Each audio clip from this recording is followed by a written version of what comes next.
Мы находимся в Чечне, высокогорной Чечне, Шаройский район, село Джаганбей. Вот из Казахстана гости здесь, они привезли казахское знамя, и вот поклоном этого знамени мы будем передавать салам, как мы это сделали. Казахстан никогда из памяти чеченского народа не стерется Казахстан. Потому что на казахской земле лежат кости наших предков. Наши поколения всегда будут помнить Казахстан, как казахский народ в самую трудную минуту принял их, поделился последним куском хлеба. Хотя говорили, что к вам едут людоеды, чтобы они пугались их.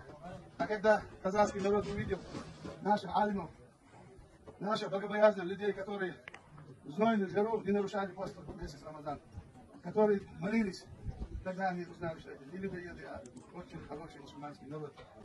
Так что здесь, на Кавказе, Казахстан вспоминается добрым словом. И братья по вере были, они потом помогли.